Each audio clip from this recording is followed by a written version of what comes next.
Welcome to Stomp It Basement Reviews. In this video I'm going to talk about my favorite freestyle equipment. As a disclaimer, Stomp It, we do receive money every year from Atomic to make our tutorials. However, this video I'm doing because you guys keep asking in the comment section about my ski gear.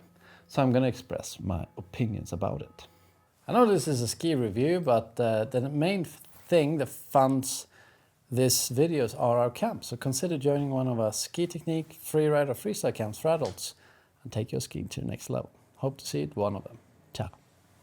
First ski out is the Bent 90. Let's first talk about what's good about it. Number one thing that's good about it is it has a sweet flex pattern. Me, I'm a pretty strong skier, 177 tall, 74 kilos. The flex pattern is springy. I like it. It doesn't have like a hinge point in the front or anything like that. It's just like nice and progressive. For me, progressive means it's like stiff and slowly gets softer, which makes it a good ski to ski with, to make turns.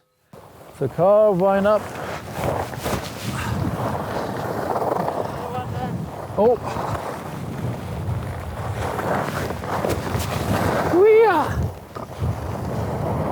Another one.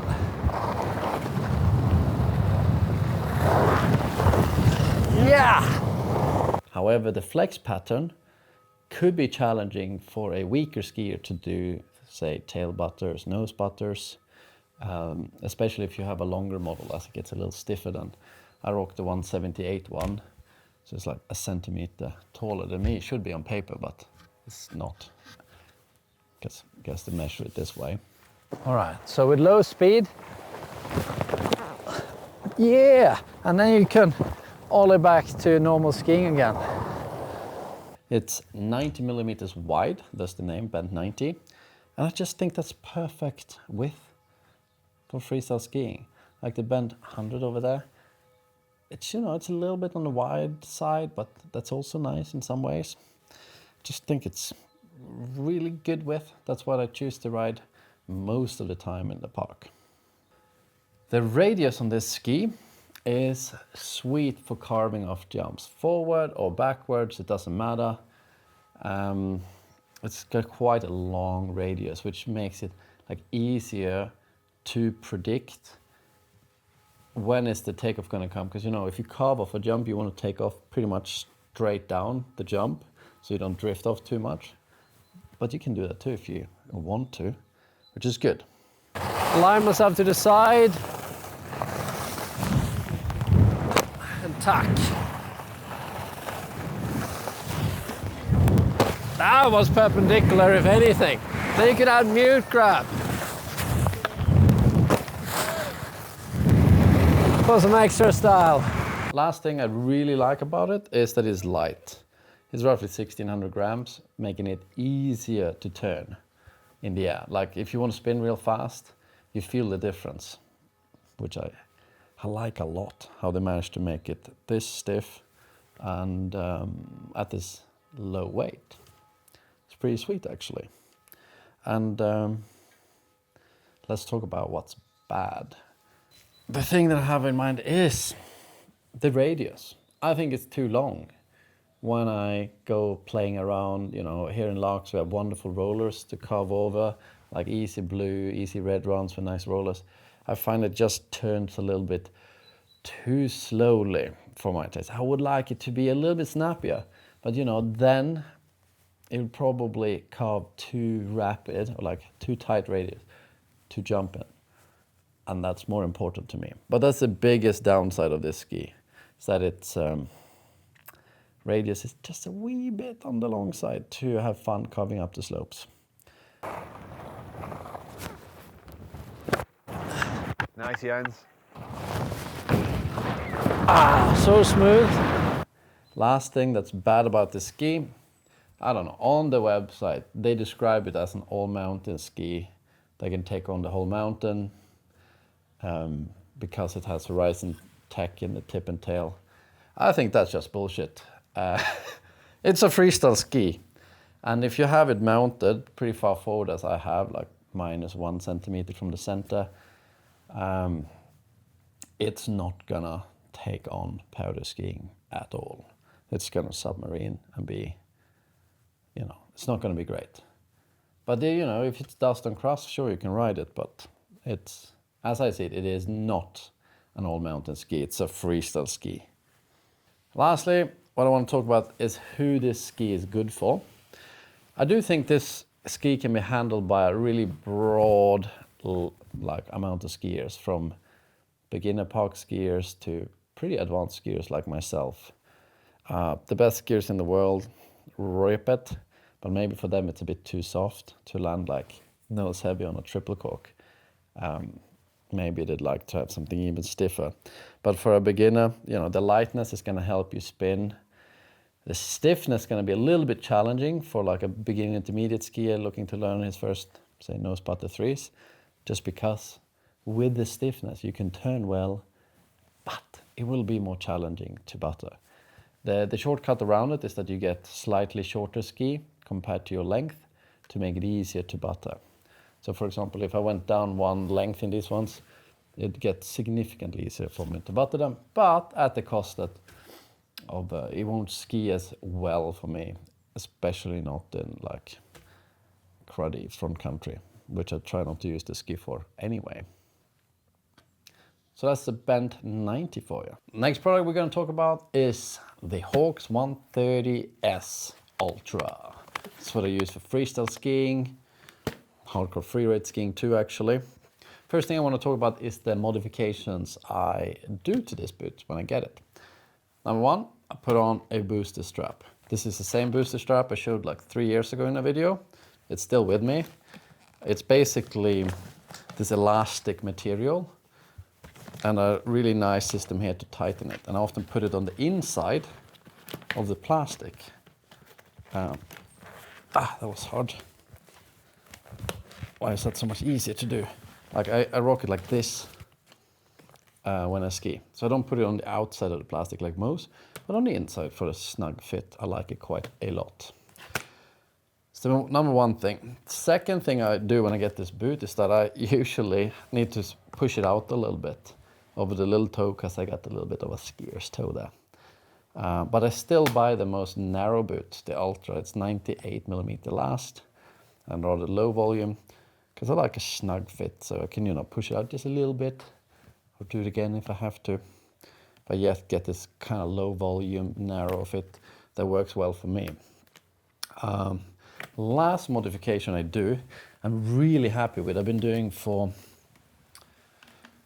the last 2 years. I found out that Atomic is also selling these rubber floorboards. Otherwise they come with these like hard plastic boards.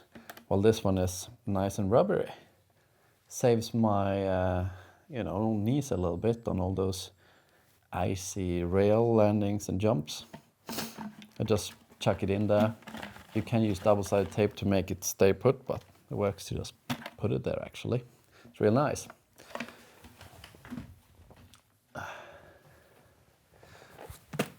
Now I want to talk about what's good about this boot. Number one, it's stiff. This one is 130 flex, and that is pretty stiff. Although it's not as stiff as 130 like race version. You know, I don't know why they're different, but it's pretty stiff for me. And, or not so stiff for me. But they're almost too stiff for me on really cold days. Although this plastic is supposed to not like be so affected by temperature, but they're still affected by temperature, definitely. It's just not as much as all the types of plastic. When I ride these ones late in spring, when you get like 10 degrees Celsius in the air, strong sun, I feel like they're almost too soft. But when it's like 0 degrees sunshine, so still pretty warm, I feel like they're perfect. But when we're like minus 15, they're quite stiff. And if I lived in, say, Canada or northern Sweden, where I come from, I think I would be riding that 120 flex instead of this one, just to have it a little bit softer. So that's how much difference still temperature does, even if it has fancy plastic that shouldn't do it or change too much. Next thing that's good about it is the grip walk sole, like that, compared to some aggressive boots that would in the past just have like a plastic footbed. This is becoming almost a standard on most boots these days. A bit more rubbery. You'll see people slip over less going on to après ski with this type of soles. So that's also nice. Last thing is that they, for their stiffness and all, they are quite light. Good boot, simply. What is bad? The number one thing that sucks about owning this one is to take the boot off. When you take it off, you basically open up this part of the boot so much, quite easily, that you squeeze like this part of the foot into the plastic. And it hurts quite a lot. Like, it is not a nice experience. So the trick is to not hurt yourself. It's like wiggle the heel back as much as you can, like try to walk with the little toes out. Squeeze the tongue back down in case, you start to touch it. And then that way you can slowly get the boots off without too much pain. Or you take off the whole inner boot out of it, which is good for drying it, but kind of annoying to get it back inside if you want to get it back in immediately to make them take less space. Yeah, so that truly sucks. I wish there was a better way to get out of boots that didn't hurt. Well, it doesn't hurt when you take out the inner liner, but that bothers me a little bit. Otherwise, there's not so much bad to say about it. Ooh, there's one more bad thing to say about it. Atomic made a fancier inner boot with this part here. And you see that? When you take off the boot, you kind of want to press here into the plastic to keep the inner liner in the boot, for example, if you want to go out the first way. But now with this upgraded liner that's supposed to be better for having this, it's even more annoying to get out of the boot. But I can live with it by just going out of the boot with the liner, and then keep it apart. And then I take this one on, and then with this one on, I get into the ski boot again. But it's sometimes a little annoying. Who might enjoy that boot? Good skiers like me. I'm actually not that good, but I'm all right. Or heavy skiers. But careful not to buy a ski boot that is like far too stiff for you, because it's going to make you not good at jumping if you lose even more ankle flexibility. But you can always make a stiff boot feel softer, but you can't make a soft flex boot feel stiffer necessarily. You can tighten a bit more, etc. But a stiff boot, you can open it a little bit more, and it can go from 130 flex to 80 kind of. If it's completely open, it's whatever, 70 flex maybe. So that way you can regain ankle flexibility if you have a too stiff boot. But be careful with the stiffness. Last thing about this boot is that it's basically comes in 3 different widths and volumes. The wider, also more volume you get in the boot, and just be careful. Get the one that fits your foot. Don't get this one just because I get it. You will suffer if you get the wrong one. Next ski is the Bent 100. I would call it a fun, fat freestyle ski. This ski I choose on specific days where I'm like, check the radar, I'm like, ooh, like the weather forecast, and I'm like, it snowed about 10 centimeters, kind of not enough for me to go free riding. I want to ride park, but I want to get some of that powder maybe as a warm-up lap before and after skiing. I take this one because it's fat enough that I can actually enjoy some dust on crust and have quite a good time. Let's talk about what's good with this ski. First of all, I choose this ski on those days when it has snowed like 5-10 centimeters, and I'm like, could be a bit good, but it hasn't snowed enough for me to get my serious freeride equipment. So I choose to warm up in the powder before hitting the park, and then go ride the park for some time, and then maybe freeride back home. So it's for those sort of days I use this one. Just dropping in. Oh, I didn't make it to the end. Like I was bragging about being able to do it mostly. So let's pay attention to the lock here. I'm just gonna stop the rotation, lock again. Next good thing about this one is, despite it's 100 millimeters wide, it's rather light. And for that lightness, like the 90, it has enough stiffness to like turn all right. Although it has also quite a large radius, which is perfect for hitting the jumps. You know, it's really quite similar to the 90. And I don't know, I like that feeling of looking down on my skis when they're a little fatter. When I grab, spin, I don't know, it just looks cooler to have a little bit flat skis on my feet, I think, when hitting the puck. But with this width, you know, it is a little bit unnecessarily wide, so you can kind of feel the edge change a little bit. And on the rails too, you feel how they're like, donk, that's flat and up. But I should stick to the points that are good. Next thing that's good about this ski, if you get them in the short length, like for me, the 172, they are super butterable. Like, they are such a good time doing butters, nose manuals, tail manuals, etc. But if you get this length, what are you again? About 180. They are significantly harder to butter. And if you get the 188, they're even harder. Like, they get way more challenging to butter. But in short, then they, on the other hand, feel kind of stumpy and weird, and I look, I don't know, a bit like a beginner when I have those ones. It doesn't look so pretty to ski, a shorter ski. But it makes it easy, gotta say.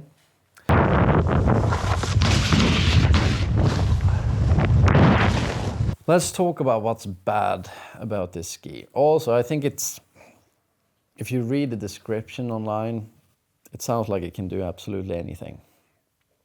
And maybe it can, but it's still, for me, more of a freestyle ski than an all-mountain ski. Especially if you mount it like me, a bit forward, it becomes a really fun freestyle ski. And I've tried riding it maybe this much back from center, because I wanted it more as a free ride ski, and I didn't like it at all as a free ride ski. I don't know why I couldn't ski so well with it in powder. It's 100, you know, 100 isn't that narrow, but I still felt like I couldn't do good turns on it with them mounted further back. And I learned a fair bit about mounting, playing around on this one, because I had multiple mounting points. And I think it's just the best if you go